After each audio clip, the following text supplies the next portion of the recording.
Boa noite a todos que acompanham o Evangelho no Lar da Casa Espírita Eulália Nogueira. Pedimos a Deus, a Jesus, a proteção e amparo necessários para todos os momentos de nossas vidas. Que a espiritualidade superior nos acompanhe na leitura do Evangelho para a compreensão necessária aos encarnados e desencarnados que nos acompanham. Que o nosso lar seja luz com a presença de Jesus. A lição de hoje é a continuação da introdução Sócrates e Platão, precursores da ideia cristã e do espiritismo. Resumo da doutrina de Sócrates e Platão, incisos 1, 2 e 3. O homem é uma alma encarnada. Antes de sua encarnação, ela existia unida aos tipos primordiais, às ideias do verdadeiro, do bem e do belo. Separa-se delas, encarnando-se e recordando do seu passado, fica mais ou menos atormentada pelo desejo de voltar a ele. Não se pode anunciar mais claramente a distinção e a independência do princípio inteligente e do princípio material. É, além disso, a doutrina da pré-existência da alma, da vaga intuição que conserva de um outro mundo ao qual ela aspira, de sua sobrevivência ao corpo, de sua saída do mundo espiritual para se encarnar e de sua reentrada nesse mesmo mundo após a morte. É, por fim, o germe da doutrina dos anjos decaídos. A alma perturba-se e se perde quando se serve do corpo para considerar algum objeto. Ela tem vertigens como se estivesse bêbada, porque se apega a coisas que são por sua natureza sujeita a mudanças. Ao passo que, quando contempla a sua própria essência, ela se transporta para o que é puro, eterno, imortal, e sendo de igual natureza, aí permanece ligada por todo o tempo que puder. Então seus desvios cessam, pois está unida ao que é imutável, e esse estado da alma é que se chama sabedoria. Assim o homem que considera as coisas de baixo, terra a terra, do ponto de vista material, ilude-se. Para apreciá-las com justeza, é preciso vê-las do alto, quer dizer, do ponto de vista espiritual. A verdadeira sabedoria deve, portanto, de algum modo isolar a alma do corpo para ver com os olhos do espírito. É o que o espiritismo ensina. Enquanto tivermos um corpo e a alma se encontrar mergulhada nessa corrupção, nunca possuiremos objeto de nossos desejos, a verdade. Com efeito, o corpo nos oferece 1000 obstáculos pela necessidade que temos de cuidar dele. Além disso, ele nos enche de desejos, de apetites, de temores, de 1000 quimeras e de 1000 tolices, de maneira que, com ele, é impossível ser sábio um instante.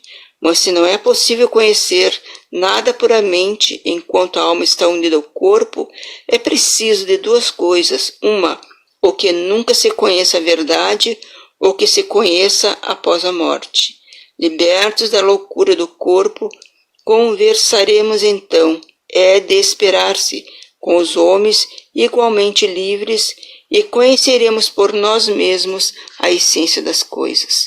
É por isso que os verdadeiros filósofos exercitam-se em morrer, e a morte não lhes parece de forma alguma terrível. Aí está o princípio das faculdades da alma, obscurecidas pelo intermédio dos órgãos corporais e da expansão dessas faculdades após a morte.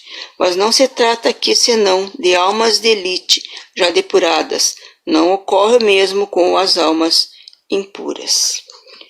A lição, então, meus irmãos, nos mostra a importância do homem como alma encarnada, o valor do espírito, assim como a vida corporal, que nos oportuniza os ajustes necessários para a evolução do espírito.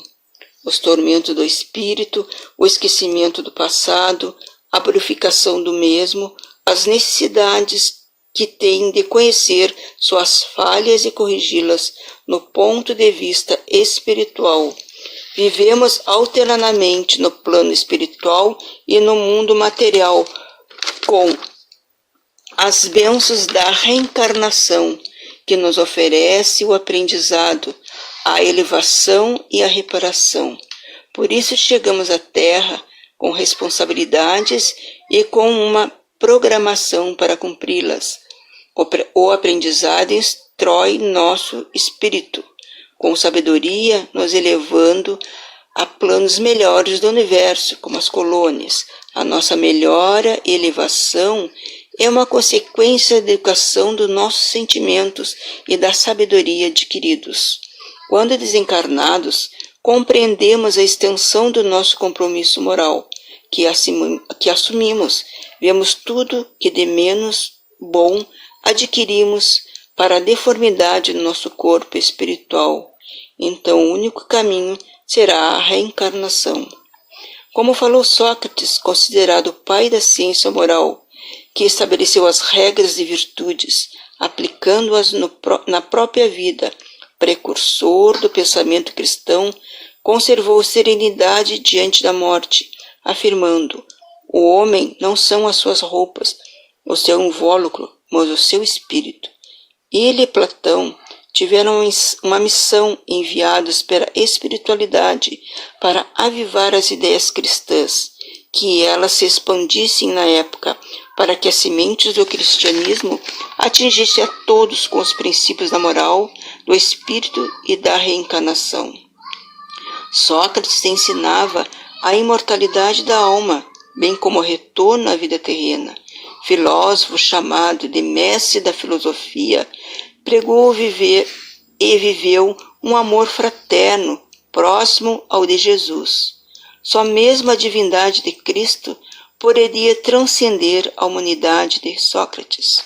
Ele contribuiu com a ética, com relações sociais para a felicidade coletiva, com a existência de um só Deus e também com o Espiritismo. Confirmando a reencarnação, Sócrates dizia que nada mais é verdadeiro, segundo creio, e nós não nos enganamos em o reconhecer. É certo que há um retorno à vida, que os vivos nascem dos mortos, que a sorte das almas boas é melhor, aquelas de má é a pior.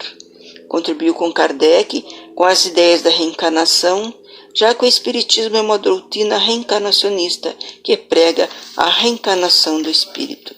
Finalizando a leitura do Evangelho, agradecemos a Deus, a Jesus e à espiritualidade pela proteção e amparo que recebemos e pedimos pela paz em nossos lares e em todos os lugares habitados, que a paz retorne aos países que estão em guerra, que as águas sejam tratadas e que sejam colocados os remédios necessários a cada um para o seu corpo físico e o seu perispírito. Que Jesus nos ilumine sempre e que assim seja.